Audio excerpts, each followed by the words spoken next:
Scorching temperatures in Colorado, highs in the hundreds for a third straight day.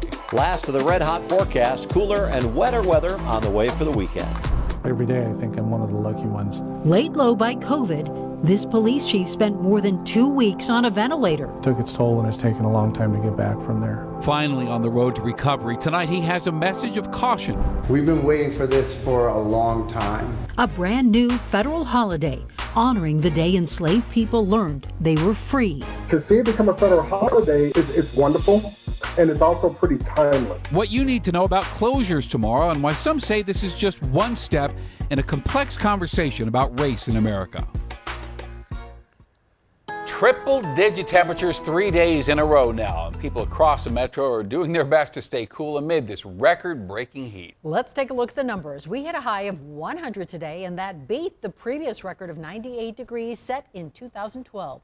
The low this morning was 68, a full 4 degrees above the previous record. And this is just the 6th time on record that Denver has had a 3-day run of temperatures in the hundreds. So good evening. Welcome to Denver 7 News at 10. I'm Shannon Ogden. Good evening, everyone. I'm Ann Trujillo. We thank you for joining us tonight. We want to bring in Denver 7 Chief Meteorologist Mike Nelson. And Mike, the good news is relief is coming.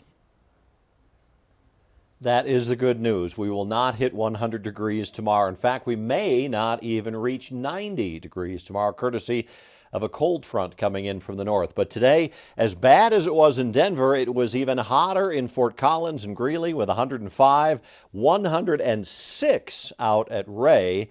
But now temperatures have dropped a little bit, 77 up at Fort Collins, 82 in Greeley, 80 in Denver, and look up in Cheyenne, just 73 degrees. There's actually a little cold front that's coming our way. As that front drops southward, we're going to see an improvement not only in the air quality, but also in the temperatures. There's the front sliding southward. As it comes in tomorrow, that's going to bring us lower temperatures, higher humidity, and a better chance of showers and thunderstorms. And I think the smoke and haze, although they continue tonight and tomorrow, will ease up a little bit as we head into the weekend. You're going to like the 7-day forecast. I'll have that for you in about 15 minutes. All right, I like it already. Thank you, Mike. And Xcel Energy announced today that customers will soon have to pay more to cool and heat their homes. The company submitted plans for the price hikes to state regulators today. Now, it says wholesale natural gas and electricity prices are going up, so they have to pass that on to us. So what does that mean for you? Well, the average gas customer can expect to pay $1.33 more each month. For electric, on average, customers will see a $2.17 bump in the monthly bill. We are following some breaking news right now in Adams County. This is at 52nd and Marshall Street in Arvada.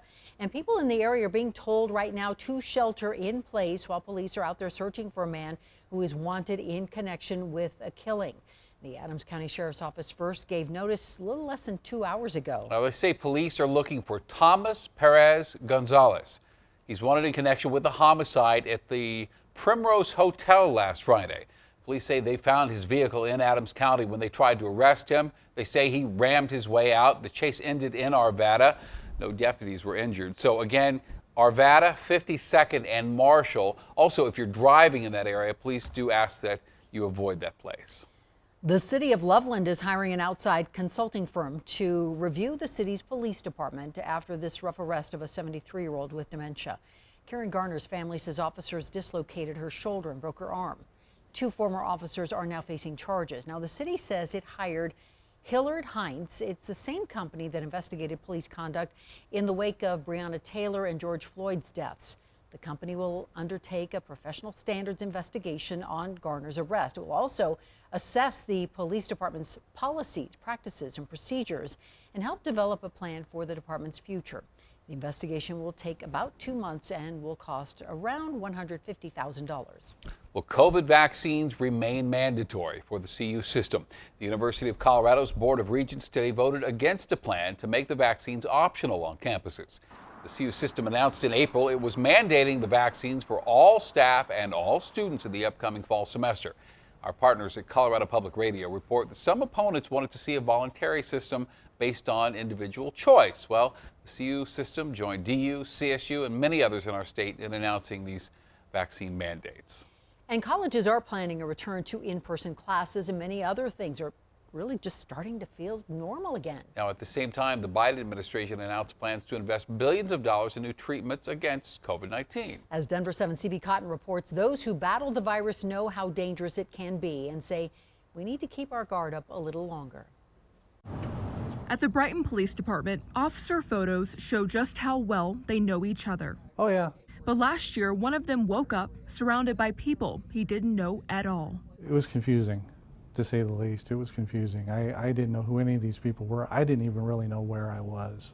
March of last year, Police Chief Paul SOUTHARD contracted COVID-19. As his symptoms got worse, his wife stepped in. She came home to check on me and ended up taking me to the hospital emergency room.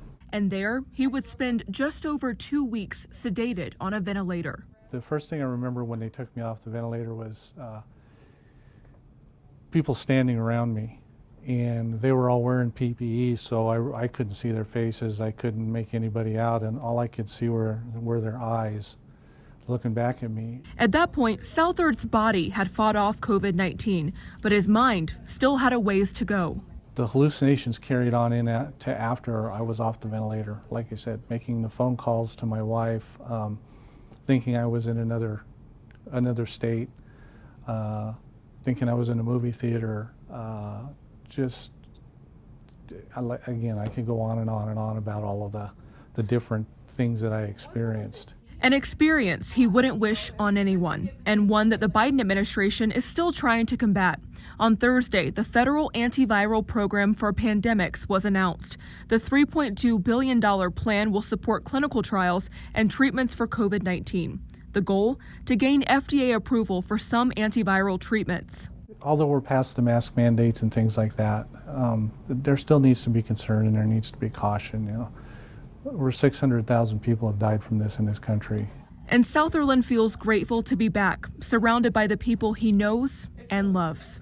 You get this new lease on life, and when you start thinking things are tough or you start letting things get you down, just remember where I was a year ago. In Brighton, I'm CB Cotton, Denver7. Good to have you back, Chief. All right, full disclosure here. This next story came about because I was trying to book a getaway for this weekend, and I found there was nowhere to get away to. I looked within a 6-hour drive of Denver, as far north as Deadwood, South Dakota, as far south as Santa Fe, and hotels were booked solid. And the few rooms available were incredibly more expensive than they usually are. So I called our friend SKYLER McKinley at AAA to see what was going on here. And he said because of pandemic pent-up demand, this is what travel's going to be from here on out this year. I'm comfortable traveling now. I heard from the CDC, I don't have to wear a mask. I'm going to travel. And that builds on itself. People also tend to get excited when they hear that there's more travel supply available. Hey, this just reopened. We're now at full capacity and so on. But it's kind of, it's a snake eating its own tail in that way because, you know, you get these big announcements that everything's back to normal and then everything fills up and then you don't have any more capacity until things continue to get more back to normal.